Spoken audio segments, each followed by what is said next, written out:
MGF Custom/Reviews.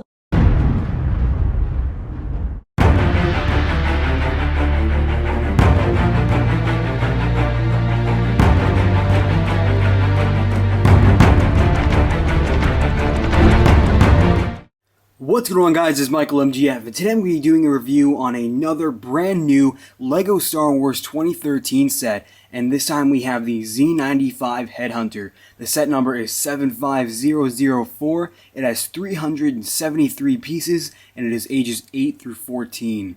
Now, this set, like the Umbaran MHC and ATRT, is based off of the 4-part story arc in Star Wars The Clone Wars Season 4, where everything takes place on the planet of Umbara. And as you can see, the 3 minifigures included, you get a 501st Legion Clone Trooper, and the 501st Legion Clone Pilot, and then one of the main characters of the Umbara story arc, General Krell. And the actual 501st Legion Clone Pilot was only shown for a few frames in the actual story arc, but hey, these minifigures are really amazing, especially for Krell. There is some controversy about Krell's overall design, but I'm going to get into all of this in just a minute. But before we actually do so, let's go ahead and take a look at the box and the actual minifigures. Now, considering the piece count, the box is actually a fairly decent size. As you can see, you do have these specs on the left side of the box here, a really nice box art design, as you can see here, and the Z-95 Headhunter is fighting over Coruscant. That is the planet of Coruscant right there. You have a little box showing you all 3 of the new minifigures that are included with this set. On the top of the box, you have an actual size reference showing off the 501st Clone Trooper, the other 2 minifigures included with this set, some more information over on the left side of the top of the box, and then you have the actual box art but without all of the extra details, and then you have the set number, logos, and boring stuff. And then you can see the back of the box here shows off all of the features, and you can see if you take a look really close at the actual terrain that they are standing on in these action shots, you'll see that it is Umbara, and that the road they're standing on, this one specifically, is the road to the capital of Umbara, and same with this one, and it's pretty cool to see that implemented with these designs. But then you can see there are some extra additional languages on the other side of the box here. And the bottom, the box art is once again pictured along with a Toys R Us sticker that is kind of obnoxious because that really isn't supposed to be there. But anyway, then a advertisement for the LEGO Club. So, your basic box, but a decent size. So we're going to start off with the more anticipated yet the more involved minifigure of this set, as obviously he is a 4-armed dude here. And this is General Pong Krell, a absolutely amazing character in Star Wars The Clone Wars who had an amazing plot behind him. But as you can see, he does feature 2 double-bladed lightsabers, 1 blue and 1 green, and those are made up of 3 pieces each, the 2 blades and the hilt for each. So we're going to go ahead and remove those now that I've gone over them. And of course Krell would like to go with it. But anyway, as you can see, this guy has 4 arms, and that's not something you see on a LEGO figure every day. And one of them actually just fell out, so we're going to go ahead and attach that back. But this figure, there has been a lot of controversy about the overall design of this figure and how he is assembled. And honestly, at first sight, and when you first open the baggie to put this guy together, it is a little strange because it's almost like his legs are disproportionate, and like as if his legs should be longer, or LEGO should have just overall gone with just a different method for making this figure. But honestly, like I said, it really grows on you. And as you can see, there is a little bit of boxiness right here, which was a little unnecessary. But as you can see, this actually comes apart in 2 separate halves, and you can see there, it's basically like you have your Lego figure here, and then the rest of him is just like one big piece, and his head is molded onto it, which is definitely something different that we don't really usually see Lego do. But you can see there is an enormous amount of printing on there, including his mouth, eyes, beard, at the top of his head, and some hair on the back, and that is a really amazing printing by Lego. And that amazing printing does continue on the chest, as you can see here, and the arms are detachable just like normal Lego arms. There is a look at the interior of this piece here, and it's just overall quite an amazing piece as it makes up half of the character, including his head.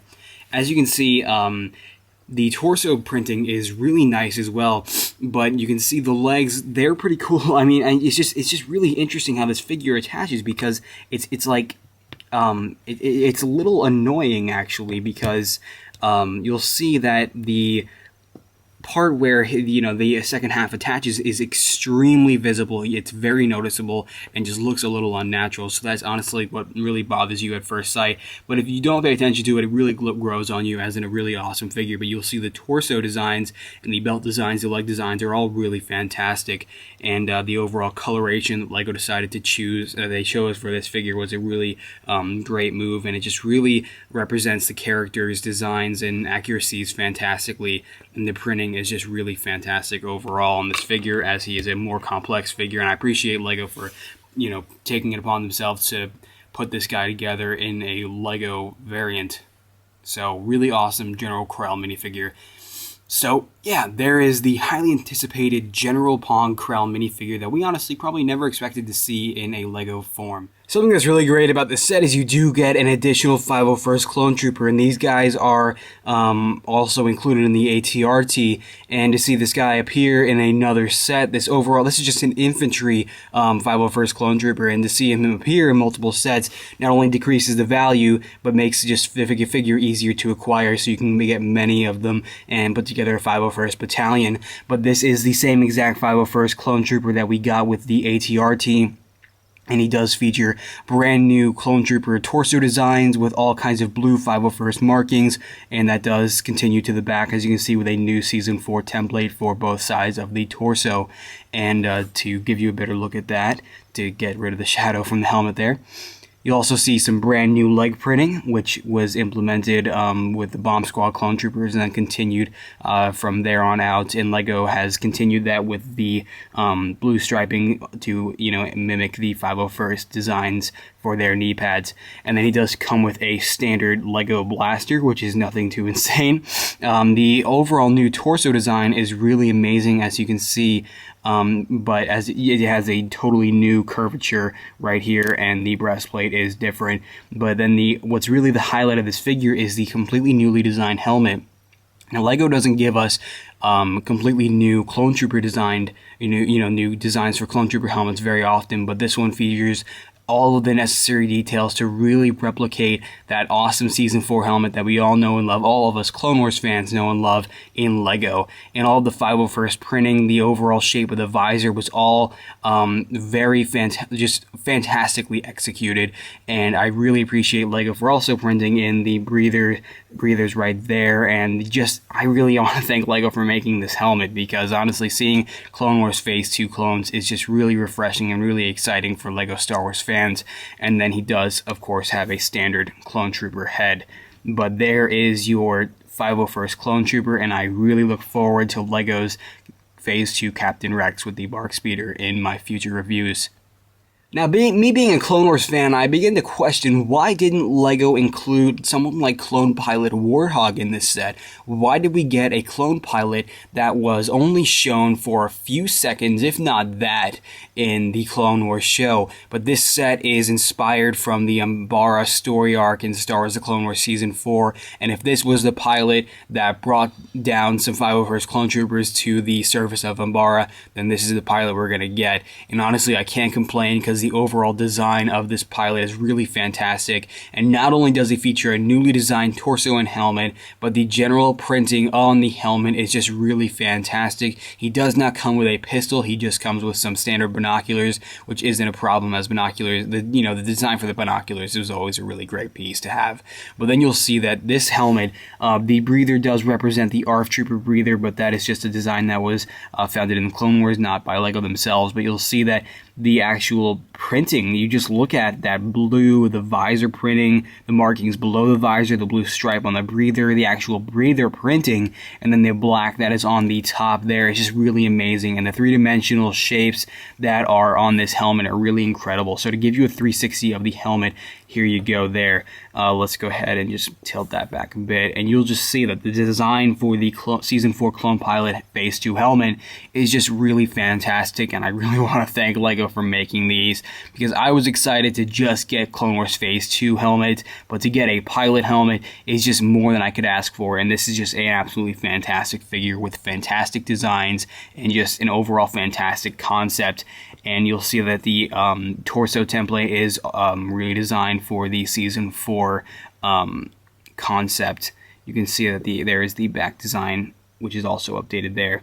And the back design is pretty much the same as the 501st Clone Trooper, but the torso is, of course, a pilot torso, just updated to the Season 4 design.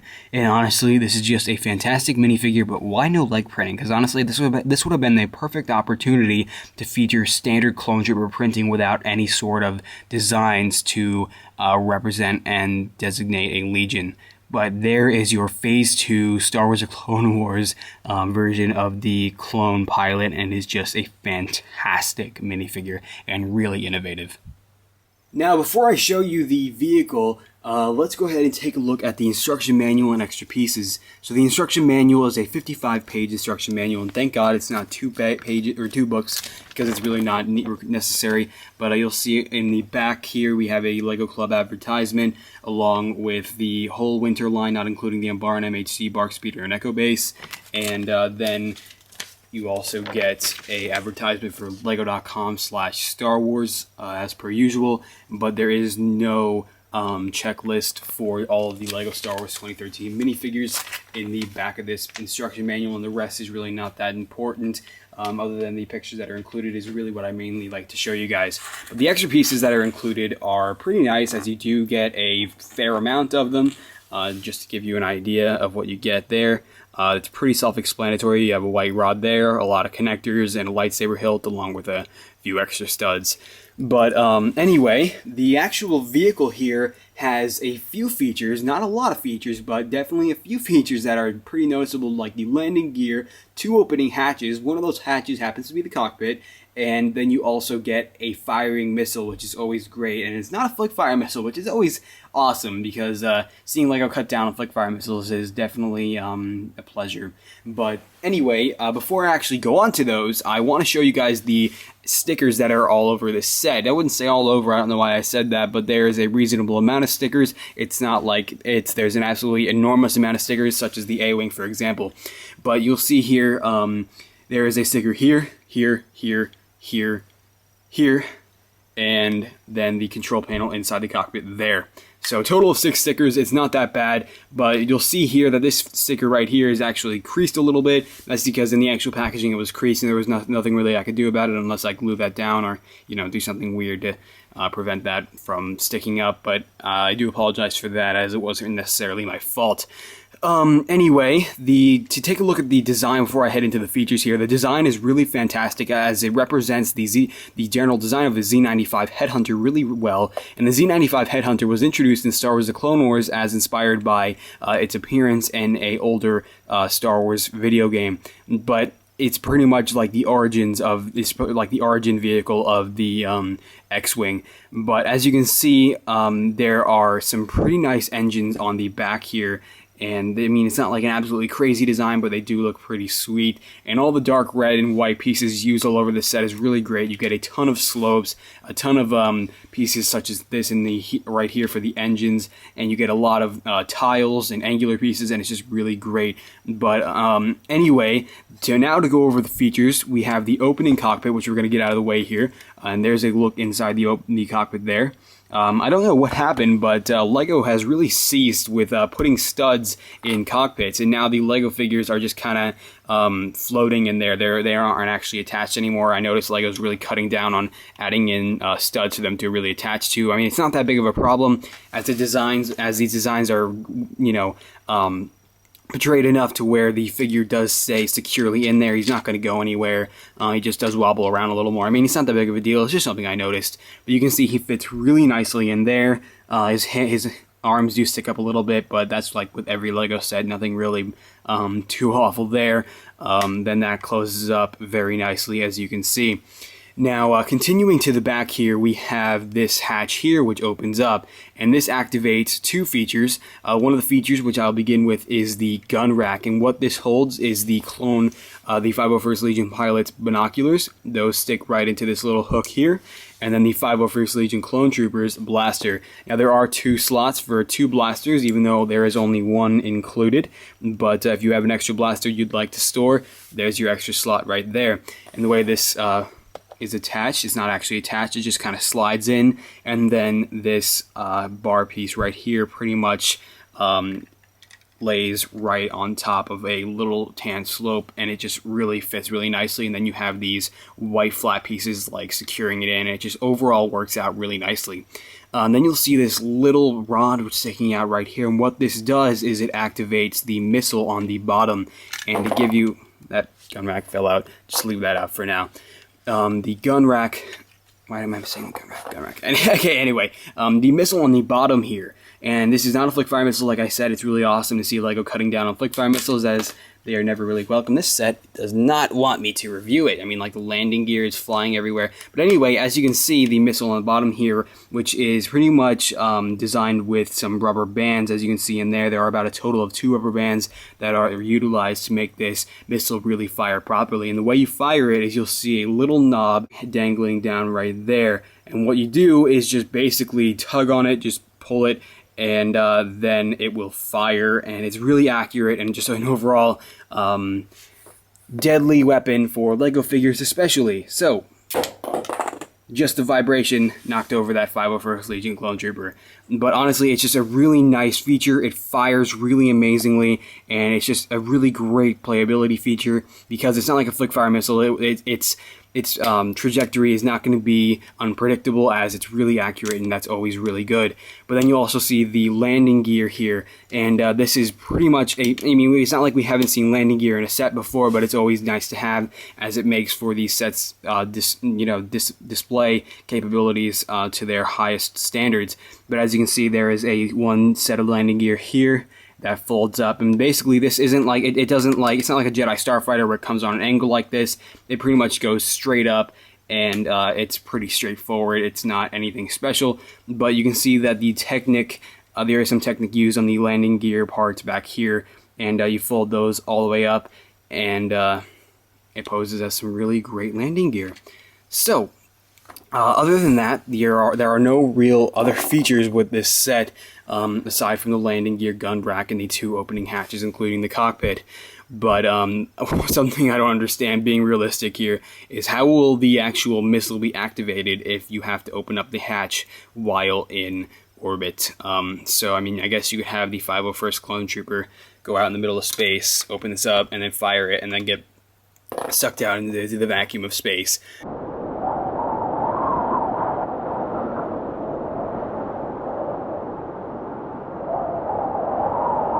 But anyway, there's not much else to the set. It's honestly a really great design. It does lack playability features, and I'm never really one for flick-fire missiles, but honestly I think it was necessary in this case. But other than that, that's about it for this set, guys. So it's honestly a really fantastic set, but let's go ahead and give you my general thoughts and my recommendations for this set so we can finish this up.